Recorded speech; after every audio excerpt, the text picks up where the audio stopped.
So we are live and we have Fabin today. How are you? I'm good, Micol. I'm good. How are you? I'm good. I'm good. I'm very happy to have you on and to chat. We've been talking, in the last couple of weeks. So I'm glad that we can do this and go a bit deeper into a lot of different things. So thanks so much for taking the time today. No, Um, thank you for inviting me over, and it's really great to have this chat finally. I mean, we've been talking for some time now, and it's really great to have this chat. Yeah, Amazing. Well, I usually always, start these conversations with a bit of a kind of a look back on how kind of your journey within the crypto art world started, where it started, and how and when. So to go a little bit into history, maybe. yeah. So I think I it my journey started. It's especially in crypto art when I had taken a break from my corporate life for a moment, and I took a year out exploring the artistic side of myself. And that is when I was part of a generative arts group, from where there was this whole conversation of this new fancy thing where everybody is, selling their art. And that was digital art. It was amazing how they're not selling prints, they're not selling it as stock images, they're selling it for just like that. Now that was really surprising for me. And so I dig deep, and one of my friends, Dane, he introduced me to the space, and he told me there are these platforms, there are these amazing people who are helping each other out, and the whole community thing and everything. And that's probably in early 2020, around February is when I started, and I applied to Maker's Place, and I got into Maker's Place, and that's where I really started my journey. And how did kind of like when you started, like what was your initial thought? Like did you like know about like blockchain before? Like was it something that you were aware of, like tokenization, minting, or was it a completely new world and space? Blockchain, I was aware of what is the essential technology is, not like all the dive deeps into how it operates, how the blocks, how we mint tokens, how tokens are, how smart contracts work, and all those things. That came later. I think I was aware a bit about blockchain when I entered, and all the other learning happened ever since then. And what did it, I guess, coming back to kind of like also like your practice, like you've always, been very much into the intersection of like technology and creativity. So this, I guess, this space kind of fits pretty well with, your the way that you've done your body of work. So how did it integrate with all of your creations, your creative process, etc.? Yeah, so perhaps at least for the longest time, I mean I've been using code a bit for making all these. I wouldn't say generative art mostly. I would say it goes into more like creative coding, like you make some kind of creative expression out of it. But I never thought that this is something which could be sold other than the other mediums which I talked about, print and etc. etc. Or maybe as a product. Of course, you can sell experiences as a product. So I never was thinking of a monetary value associated with this creation, and it was suddenly when I saw and when I heard about this blockchain technology, and you can create an NFT which will be collected by a collector, and it's the whole conversation around ownership. That was very interesting, especially because my works, so for example, one of my works called Pilgrimage was on creating augmented reality experiences. Now, of course, the experience is something which we can, go through in a journey, but how do we see if this could be collected by a person? And yeah, it really worked out for me. I mean, you're not only just creating works and putting up in one technology, but you're also leveraging that technology. And these days, I kind of try to hack. I'm not saying I'm a good hacker, but try to hack this technology and see what I can make with that also. Yeah, that's interesting. I think probably, one of the biggest kind of evolutions and like revolutions maybe is really, the whole area of like generative art and creative coding that didn't really have a, let's say, like a place, right, in like the art world. Like you see painting, you see photography, you see even digital art in some way or form, like light installations and other forms of like digital art. But with creative coding, it was something, as you Yeah, said, kind of more like from a business perspective, right? You would potentially, you could sell that, but yeah, now and it's, yeah. yeah. And added to that, these days we have the support for interactive NFTs. Many platforms, for that matter, art blocks and beyond NFT, and OpenSea itself is supporting interactive NFTs. This is really great. I mean, it's easier for people like us to express that way. Yeah. And did you, so tell us a little bit about like when you started. You said you started on Maker's Place, right? I'm gonna actually share my screen um, to see if we can pull up your. But tell us a little bit about like when you started. Like you minted your first piece on Super Rare. Like how was that? Like Make what it. was the initial like feeling? And tell us a little bit about that story. Okay, I mean, usually, I don't know. I mean, usually people are supposed to be excited and whatnot and whatnot. I never, I thought this as an experiment. Honestly, this was an experiment. I was venturing into something I have no idea what it is. So I just uploaded it in Maker's Place, just like how probably we'll put up in any of the other art platforms which goes there before. And I never expected anything at all. I mean, how can such a work, I mean, even sell is what that's kind of the thought which was going through my mind. And suddenly there was this collector who put up a bid, and like it sold for. I mean, my first bid was for $20, and at least coming from, I mean, at least from in my country, that's a good amount. And I'm like, okay, that's really valuable. I mean, I created this piece long back, and that was just an exploration into a new 3D domain, and suddenly there is this value attached to it, and I'm like, oh, this is great.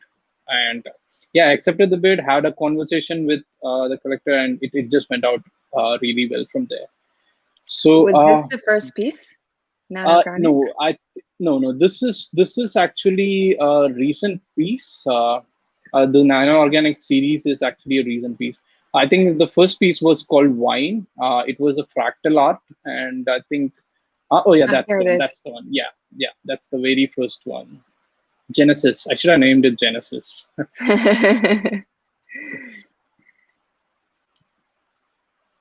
So yeah, Manta XR.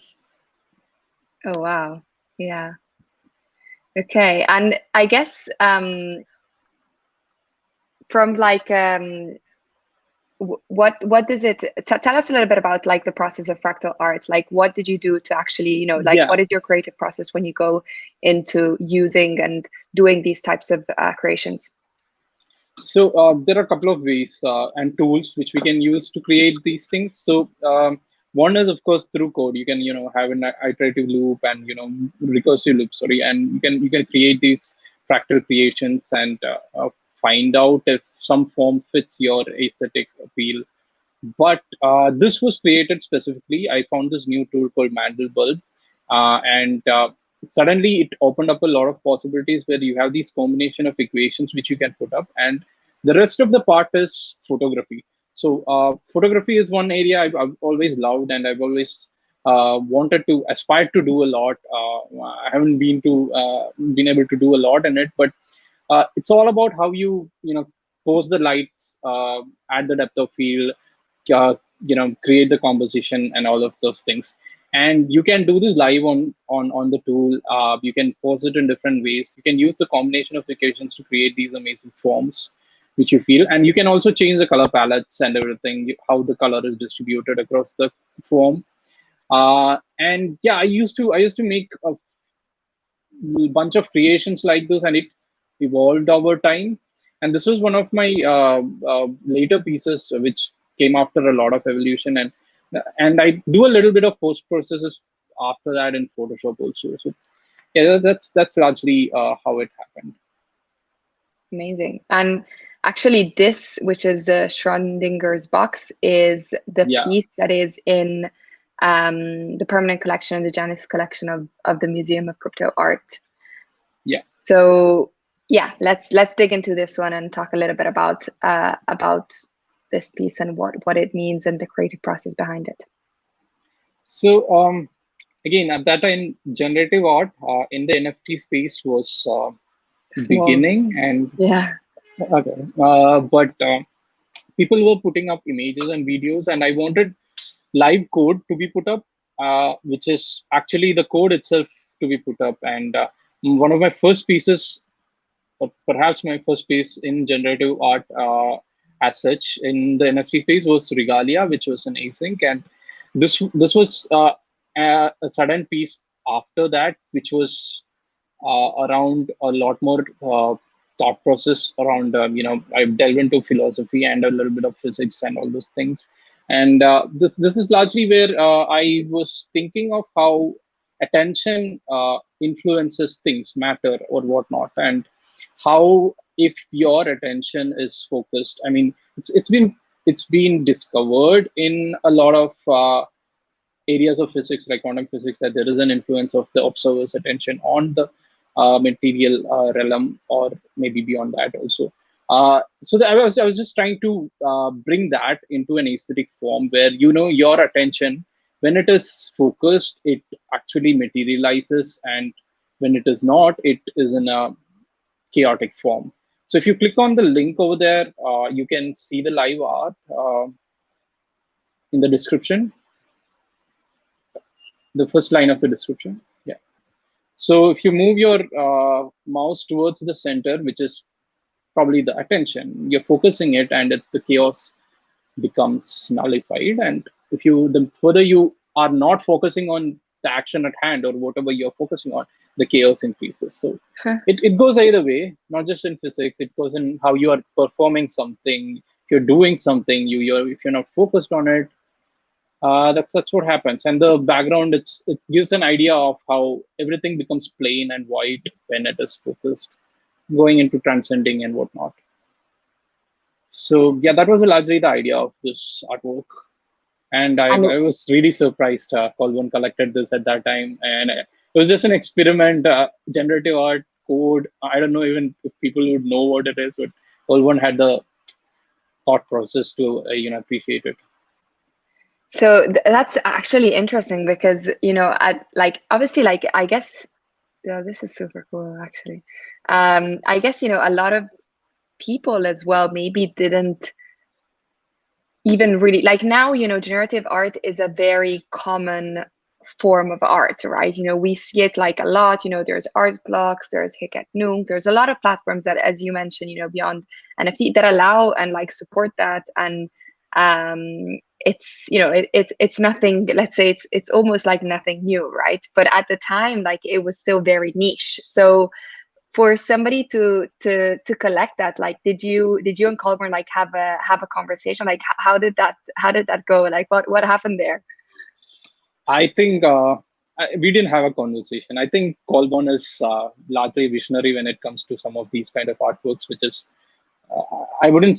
I'm not. I don't know. I mean, I've seen his collection. I know he has this eye towards something which might turn out to be something else in the future. So I don't say I'm not saying mine would be that, but I've seen some of his collection, and those are amazing pieces which he has. And I'm just happy that this was one piece that got his attention, because again, at that time, this was largely an experiment, Yeah, and he found it out at that time. Yeah. that's amazing. um and you mentioned that you did the first of this on async, right? Yes. Regalia, right? This one. Yeah, yeah, yeah.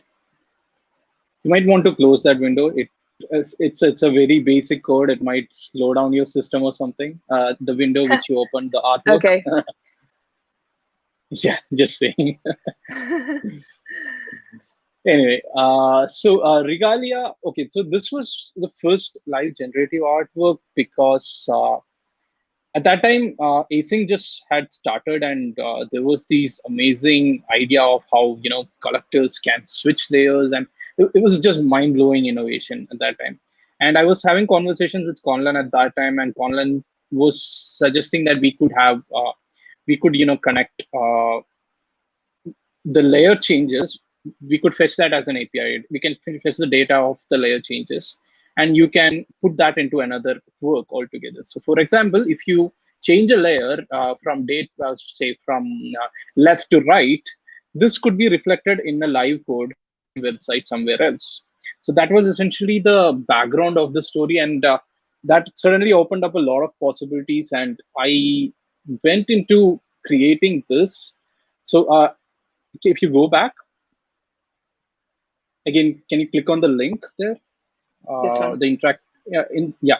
So now if you draw on the piece in the black area, so you can see how it creates a mandala.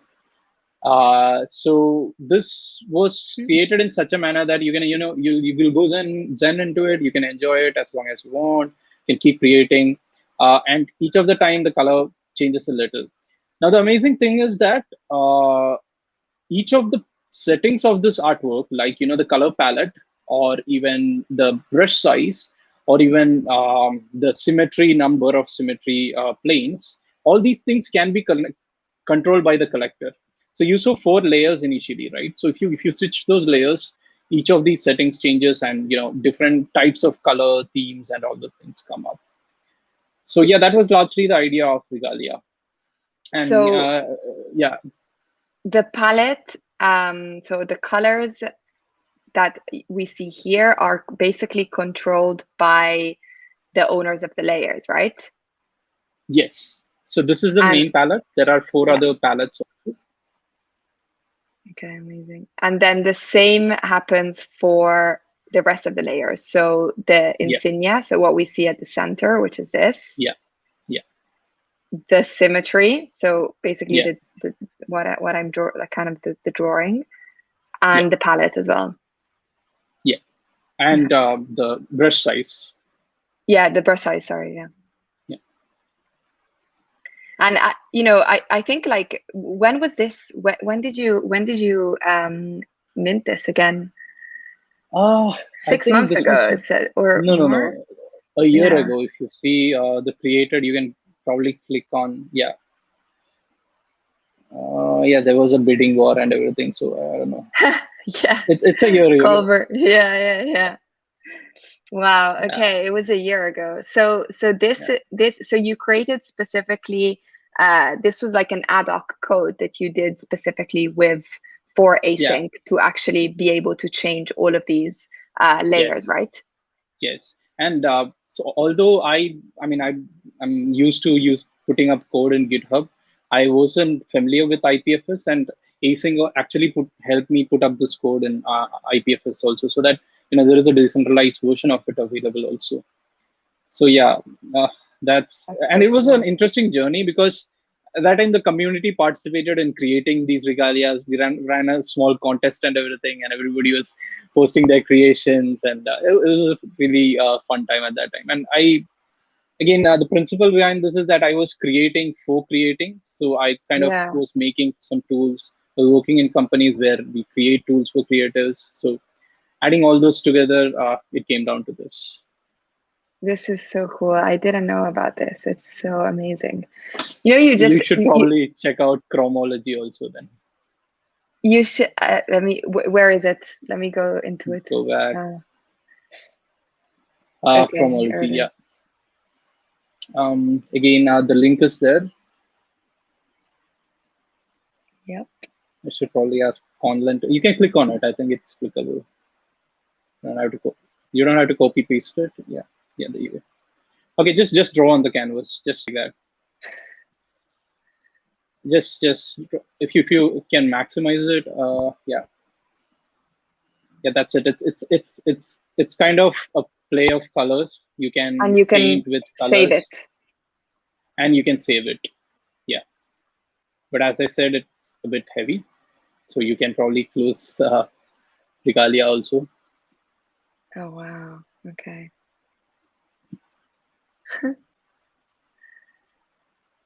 And all of these, because you said something interesting just now, which is, at the time I was like creating for, experimenting. Um, is this, Yeah, has that changed now? Like, is it more, is it less kind of experimentation and more, yeah, like why this, why did you say that? yeah. So the thing is, it was a mix of experimentation. So when you're experimenting, you're trying to find out what is possible in this. And when I get something new which can be done with it, I certainly have to try to plug it with some of the existing works I have, or some form of innovation which I'm thinking of. So when I was experimenting, I found, I mean, talking to Conlon, of course, I found that there is this linkage that can be happening, and suddenly, okay, let me think of ideas around this. And uh, although it was an experiment, it turned out to be a really, I would say, a really good one in that Mhm. matter, especially regalia for that matter. It came out to be a really good experience where it's not just me talking to the collectors, it's about me, the audience, and the collectors, everybody coming together in one artwork. And that was just amazing. Like everybody, the whole ecosystem comes together, the audience viewing it tries to draw on it, collectors can switch layers, I as an artist creates this thing, and that was just amazing. Yeah, I think, you mentioned before that there was like a contest and, everybody was participating. Like I was actually thinking about this yesterday as well around like, this really like interesting intersection with crypto art and, NFTs, where it's like part of it is, art and creativity. Then there's like a financial part, which obviously, plays an important role in the creator and the collector and, in anybody in the ecosystem. And then there's like a community part, and there's also a big gaming kind of um, Yeah, aspect to it, especially, for like a platform like Async or, Art Blocks, which kind of like bring people to be more active kind of, forms of collections rather than like passive. Where, you can play around like something like this, something like Regalia, even, your the Genesis piece, like, you're playing around, you're asking collectors and users, even if they're not collecting, to, experiment with what you've created. So it's really kind of like an intersection of so many things, which I don't know, does that kind of like help with creativity, or is it sometimes yeah, yeah, like too much maybe? yeah. So here's the thing. At least when I created chromology, and I mean regalia, and especially chromology, my idea of what it expresses was play. Yeah. Or it was the emotion which I tried to impart was play or fun. Not, I wouldn't say fun, but it's more like play. And so that was what I intended, and it turned out to be that, which was really great. And the feedback was also enormous, and the story also evolved along the way. The fact that these interactive NFTs has more to give, or more of a conversation maker between the artist and the audience is something very interesting. And as I see it going forward, you can see wildly lot of experiences coming in. Right now, it's just the beginning, is what I would say, because you can see probably apps, or even full time games and all those things coming in, apart from which you will have all kinds of experiences which would be around AR, VR, AI, and everything plugged in together, which will be coming in. So yeah, I think it's about that. And as a creator myself, from that time, I've evolved in different ways. So every time I create something, I think of these emotions. Like, just now I said play. So at later on stage, it might be something else. It really depends on what you feel at that time, right? So yeah, Yeah, I'm talking about emotions actually.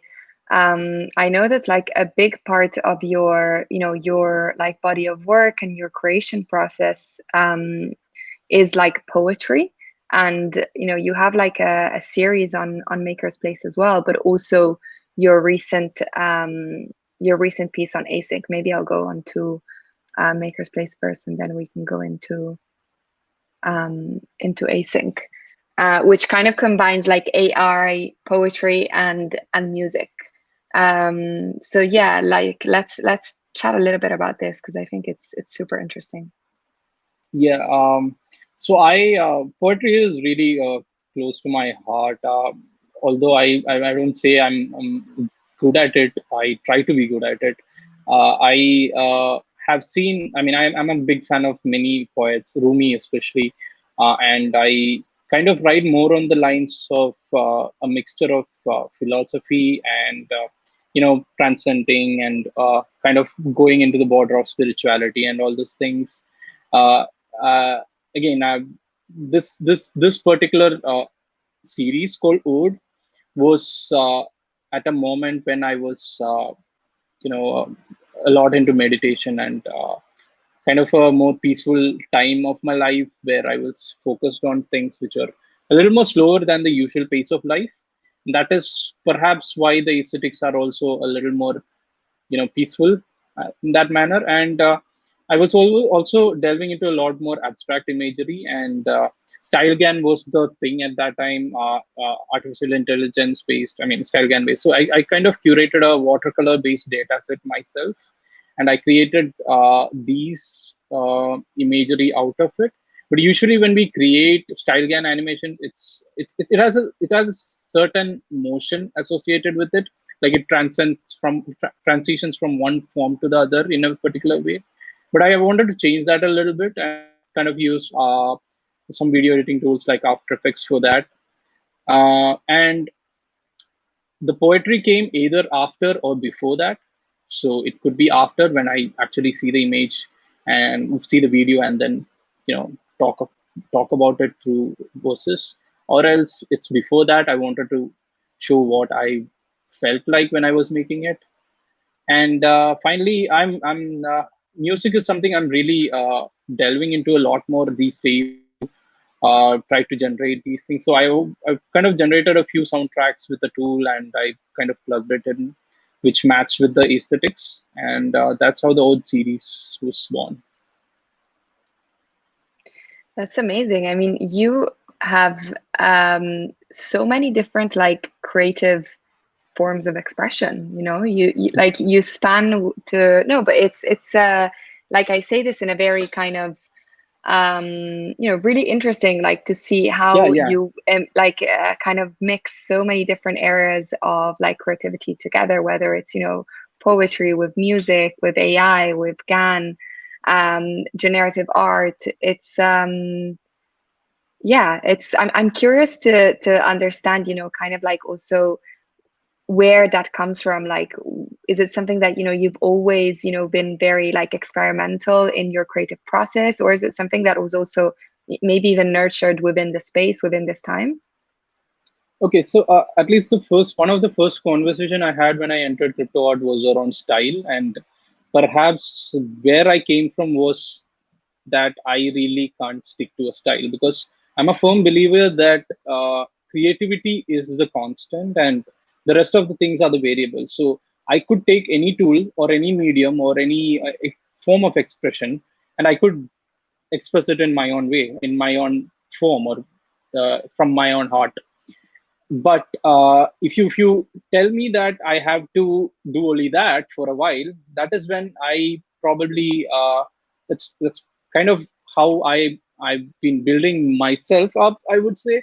I just can't. I would need the freedom of moving around and seeing what is possible, what can be connected together. And if you see this, a lot of my works have a lot of connections with different mediums. So One is this is physical paintings, watercolor art, because I uh, uh, created from watercolor data sets, and watercolor art mixed with artificial intelligence mixed with this. But beyond the medium, I it was a sense of each piece, what kind of emotion it evoked in me. So now that is the major part of it, right? That came out as a poetry. And yeah, I think again, as I said, I really won't call I'm a person who can stick to a style, and whoever I'm talking to these days, they are all kind of agreeing. So I'm good. I'm good that way. At least not just for myself. They also don't feel like they want to stick to a style. That's really great to hear. Yeah. And Yeah. also, I remember one of the first interviews I ever had on Vertical Crypto was with Mario Klingerman, who, is also like a big like an artist and works with AI a lot. And he said something which kind of stuck with me like ever since. And I've told him like 100 times about this, but it's like I like that his mind is processed to always do something new because as soon as he gets the repetition, that's not interesting to him anymore. And so he needs to, like go beyond that. Like as soon as that repetition happens, it's, that interesting is not interesting anymore. And so it gets boring. And so it's not, there's no, passion in it. And I feel like there's some similarities in what you're just suggesting now. And I am like that, as well. Like to me, repetition is a bit of a killer. And I completely agree with the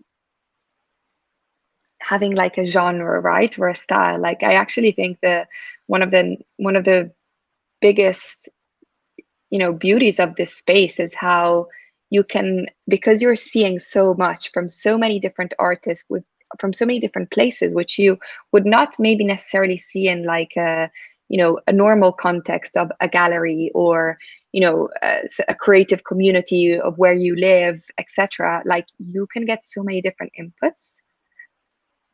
Yeah. Uh, yeah, I mean, you talked about Mario, of course.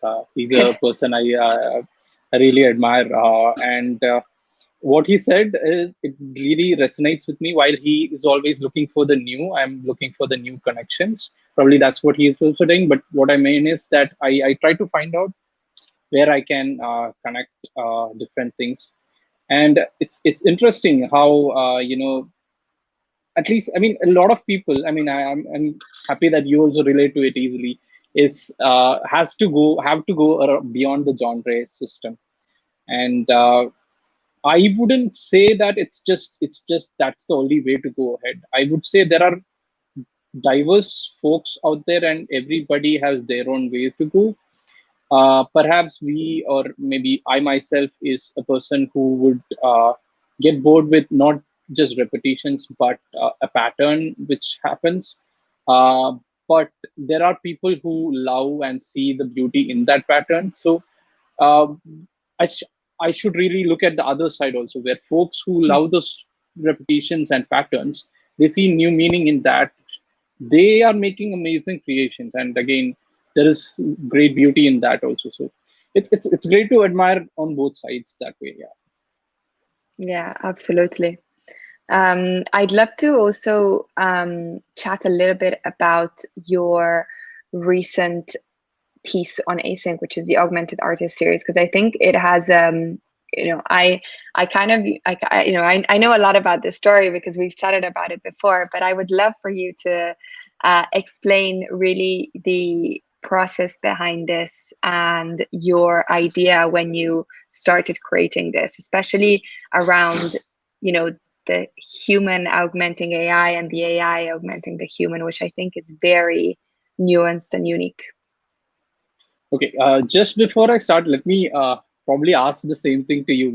What did you? I mean, you've read about it. We've talked Yeah. about it. What did you think about the work? Probably then I can extend that conversation. Yeah. So something that I found super interesting is exactly, when we were talking, you mentioned this cycle, right? About, human to AI, and AI to human and human back to AI, you know? And it's something that I found that it was very unique. Like usually it's kind of, or at least, you know, some of the work that I've come across is, you know, human to AI and then AI output, right? And the fact that actually what the AI has generated is an input for your creativity, and your creativity is then an input again for the AI, and it kind of goes around in circle, is something that to me was yeah, was super cool to read through it. And also the process of, you know, the poetry connected to the painting to then be connected back to you. Like it was so much of a almost like a circular, you know, economy kind of, you know, like a circular creative economy that was evolving. So that I found very unique Yeah. and yeah, interesting to me. Okay, that's really great to hear. Okay, starting from there, so I keep telling this thing that in a debate, one person or a few persons win, and in a dialogue, everybody wins. So, so what happens when you start to have a dialogue with a machine is kind of what I'm exploring here. Nothing new or anything, but it's my own take at it. So, the idea was that at least in the when I this was early late 2018 when I discussed with my friend on, you know, there's this idea I have, how about we create something where a social media bot which posts artificial intelligence based painting and poetry associated with it, and you know, it does a style transfer and colors it based on a particular mood and everything, and it posts for 1 year. The idea was, I mean, we suddenly clicked on the idea, we went on, we created the bot. It ran for 1 year, and we got exhibitions in multiple different places, one being, I'm happy to say, it's in Italy, your place. Oh, So Florence, we talked about it, yeah. So yeah, and after that, what my so again, this comes largely from meditation and you know, going a little deeper into you know, silence. I think of this thought exercise at times. Can you read a painting without words? I mean, you don't have to read it out loud, but to yourself, how do you read it without words? Now, language is the means of, you know, expressing your thoughts and emotions and feelings or whatever. But how do you read it without words? Now, what is the kind of feelings? What is the kind of uh, you know, that bumps or lows that is coming in your mind when you go through each of these things? Now, each of these part of an image produces that certain feeling associated with it. I'm not putting words to it, but let's call it a feeling. Now, this feeling is what I would say. If you go a little more deeper into silence and everything, you see these things are the thought predecessors. And even in a more finer and subtler form, you will see these thought predecessors come from a very root area. Now, I was thinking if I can get inspired from some of the images created by Aurea, the bot which we created, and you know, translate that into a painted version. So each of this required looking at the painting for some time, and you know, absorbing these things, again, not defining any words to it, but associating the feelings with it into the canvas, and you know, sorry, translating it into the canvas. And that was when and also to take part in the poetry which Aurea created. And this is way before the GPT-2s and the GPT-3s, and this is very very basic stuff. Yeah,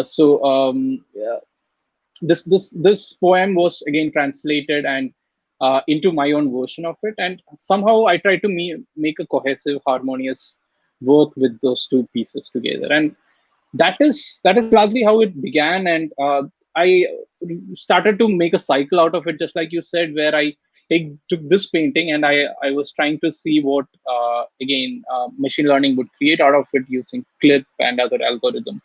And that was also interesting because it created a more abstract imagery, and again I could read it. So when will the cycle end? Probably it's like a dialogue between the machine and the human. It keeps on going, and ever since again the machine is evolving, over the course of years, new machine learning algorithms coming and everything. And the human, of course, is evolving through his or her own learning. So this dialogue is also progressing. So the aim of a dialogue is progress. So let's probably, I mean, that's something which I'm exploring. I mean, let's see where it goes along the way. And this particular series was hand painted, six of them, and I thought it was a right time to put it up in async. And yeah, that's how it reached there. Do you want to talk about the six different states? So, Yeah, yeah. So the first state probably is differential. Yeah, this essentially was a little more on the I would say. I mean, an sudden imagery that comes to you is the scarier side of things, where you can say ghosts or whatever. But what it invoked in me largely was around how there are sides to things where you see a image which is say darker or scarier, but it is meant to help us in some way. So I'm a firm believer in the fact that everything is right, which would be such a stupid statement to hear. But I don't say everything is right in the sense that you can do anything you want. I say that human beings are evolving, and it's not like, a right thing happens and wrong thing happens and death happens. But we are all in the process of evolving to a to a certain goal. I'm not defining what it is right now, but to a certain goal, and everybody is in that path, and everybody goes through the ups and downs in life through that.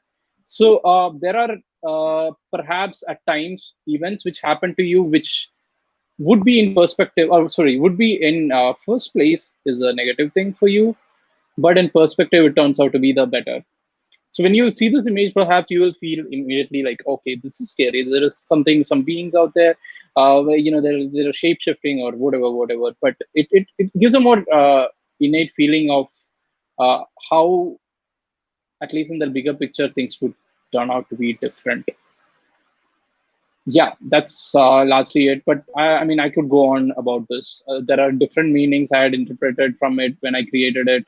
I can go on any day for this. Yeah. let's go into all of the different states, because it's interesting that they're all referring to a certain emotion or feeling that you might have. Yeah. So I think the second one is empathy.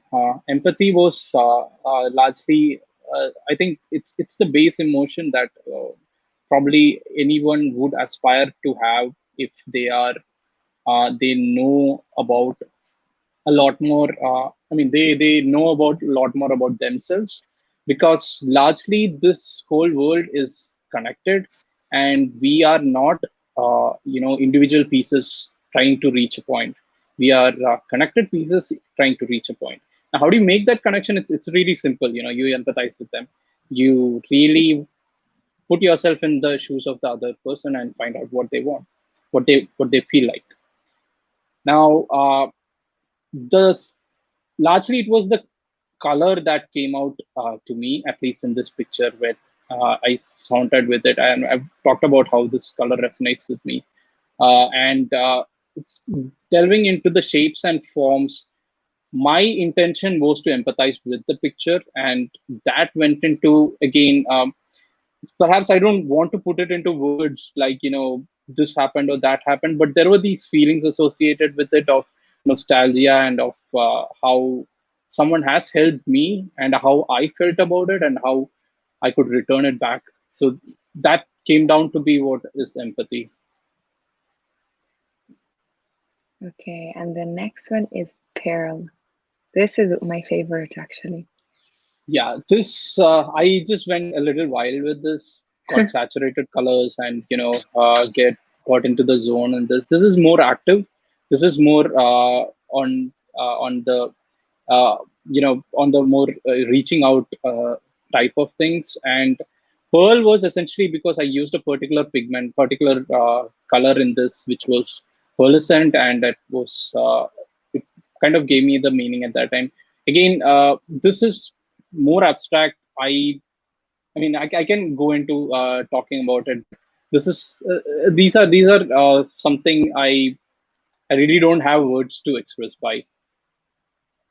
Yeah.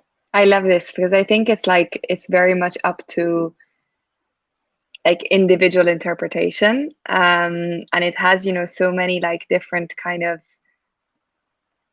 color. It was like empathy is like warm, like you can, there's like almost like a face that you can see, like a smiley face. I don't know, at least like this, that's how I see it.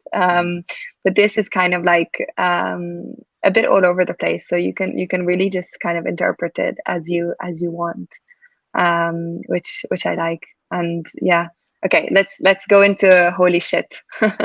Oh yeah, this was the very first one, if I'm right, and this was more on the lines of a utopian future. I had marked out sections of it. I mean, this was very logical. I mean, I didn't use my right side of the brain at all for this. This was a very logical piece. A bit maybe on the right side, but this was, there is this utopian architecture. You have greenery growing, but it's all black in color. Now, what happens when nature is growing in a darker version of it? What happens when nature expresses the darker side? And you have this water coming in, which looks calm, which looks in a calmer shade of color, but it has this certain sense of moving towards the architecture in a very fierce fashion. So all these things came into play, and yeah, this was, I would say, one of those logical pieces. I would think, okay, I'll assemble these together and fit these things together and make it. And then the poetry again resonated with what I had in mind, and I reinterpreted it in my version. Then we have punch. Yeah, this was a very very straightforward, very simple interpretation. It was just, I mean, there's nothing added to it. There was this image which looked like a glass uh, with a beverage in it, and I just wanted to interpret it in my fashion. But when it came out, I added this small feather on the hat kind of a thing, which I found out with that, and it somehow went with it. Again, there is no. I probably don't want to add anything to it, saying that that's what I thought. But this is it. This is a really really direct interpretation, fully visual, and fully right side of the brain kind of thing. Yeah. And then there's this one, which is ugly. Yeah. This The term ugly came out only after I painted it. It's not because I found it ugly, because it was largely because the feeling I had at that time was ugly. So this was created at perhaps at a moment of my life which was, for the lack of a better word, I would say ugly itself. But it involved a lot of blue and dark colors at that time, and it involved strong relationships and problems that faced around that. And you can see how the light blue is being replaced by the dark blue, and the place you are in, which is the black area, is, I mean, which is the area at the center, is getting darker. So again, the situation, at least the mindset which I created in it, was pretty ugly. Yeah, that's how the name came out. Is there a reason why, or maybe not, but just wondering if there's a reason why the color blue kind of came up with the word ugly, or was it just, how you felt at the time that you wanted to paint Yeah. with like variations of blue? Again, so again, the term ugly came after the painting, and it was largely based on the situation. But the blue was largely because it made sense with the situation I had. Uh, because blue is something I associate with you know not disturbance. I would say, for the lack of a better word, I would say, movement in the depths, like Mm, a yeah. darker movement. And it's easy when when you add a blue pigment, it can get darker very easily when you paint. You'll have the feeling like that. And perhaps it's my own subjective interpretation of it that I brought this color up, and yeah, that's how it came out. That's interesting. Um, Well, I mean, it's super so interesting to hear all of your like stories and going back to, the very early kind of like from the very early days of the first, NFT, like up until like, recent times, which is basically this piece. I think something that I'd like to maybe like close on as well is the role of the Museum of Crypto Art, but also of your role specifically as well, as like artist council, and in general, how you feel and think about what the team behind like Museum of Crypto Art is building for the space. Yeah. So I I think we've had this conversation already. I've been looking at critiques in this space. I mean, I've been looking for people who have conversations around an artwork and expresses their take in it, and probably share their version of it and have thought uh, built upon it. And I mean, I've been supporting folks regarding that. If we can bring those kind of thought leadership into the space, that would be really amazing. And one of the places which I knew, at least for a longer time, because of their collection and the conversation I've had with them, especially Colborne, is that Museum of Crypto Art is a place where it is not just about the creation and the collection, but there is this more inner process about how we grow, at least inwardly as folks, when it comes to the thoughts around a piece or the meaning that the piece expresses. And that is where I feel Museum of Crypto Art has a very large role to play, at least in the future. And again, it it has already started, if I'm right. We've already have been having some conversations with some folks there, and I mean, it is amazing to see great artists coming together at one place and talking about you know uh, these kind of things. Uh, and it would be really amazing to see how they would interpret. Say, we'll take one artwork, or we'll see how this whole area would, thoughtfully progress, and we talk about that. These conversations is what would progress the culture of NFT space. And having said that, uh, I was invited by Colborne, luckily, to be one of the Artist Council members with some really amazing folks. And I think some of the larger agenda is to, record events historically and, curation process. I'm more excited towards the curation process because I I had this. I mean, I like to enjoy art by sitting and looking at it for some time. Uh, Mostly, so Twitter is not perhaps the right place because it just pushes a lot of. So I at least during my early days in the crypto art space, me and one of my friends in the space, Indrani, had started this blog posts reviewing rare hidden gems in the NFT space and writing about them. Just what we feel about them, and it really went well and really had good responses. And more importantly, it brought more conversation around each of these pieces. That was really amazing. So when it comes to collecting a work, I myself, besides just relating to it, I really delve a little more into the meaning of it. So that's how I'm more excited towards the curation process, curation, yeah, group. And yeah, I'm really happy to be part of it.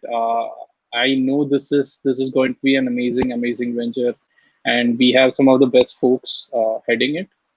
And yeah, let's. I'm glad to be part of it. Let's see how it goes.